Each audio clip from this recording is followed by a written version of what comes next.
It all begins at the foot of Mount Kenya, where the mist caresses the basalt peaks in 1940. In the small village of Ihithe, Wangari Maathai is born.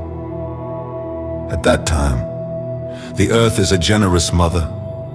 Under the wild fig trees, the Muta Mayo, she learns to read the veins of leaves and the song of the streams.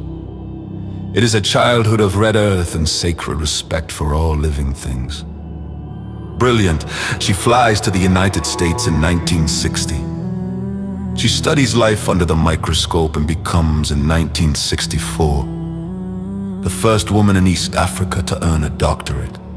She possesses the knowledge and the degrees, but her heart remains back there under the shade of the fig trees of her childhood.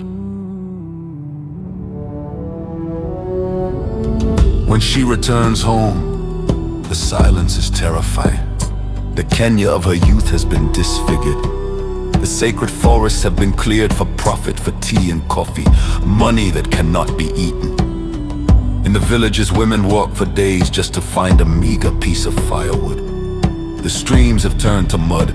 Wangari looks at these women, her sisters, and she understands that science is not enough. Ecology is the survival of the poor. In 1977, she founds the Green Belt movement, the Green Belt. She tells the women, do not ask for permission to live if you have no wood, plant a tree. She teaches them to heal the earth. The men sneer, the officials mock this woman and her nurseries. But the women, they do not laugh, they dig. They sow the future.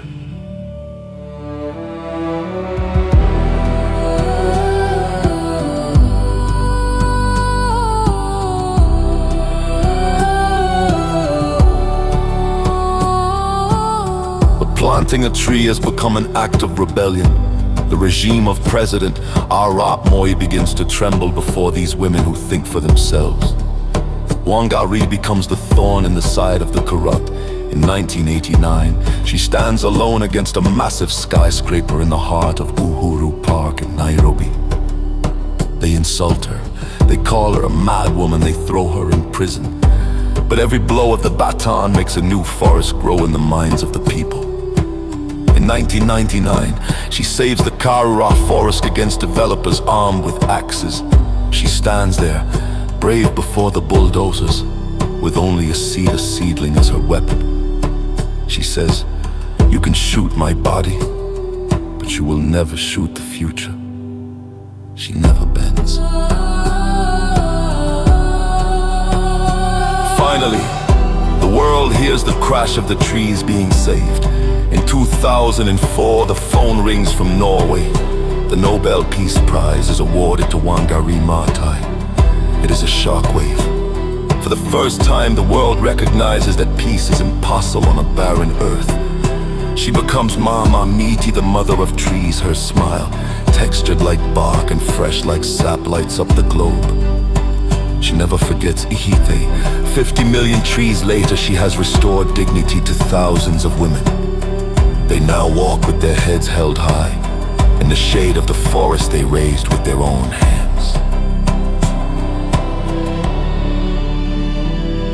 She loved to tell the legend of the hummingbird. Facing a massive forest fire, the tiny bird stayed active, dropping beads of water on the flames. The elephant mocked him. Do you really think you can put out the fire with those drops? And the hummingbird replied, I am doing my part. Wangari did her part until 2011. She has returned to the roots. Her body is now fertile earth, but her breath is everywhere.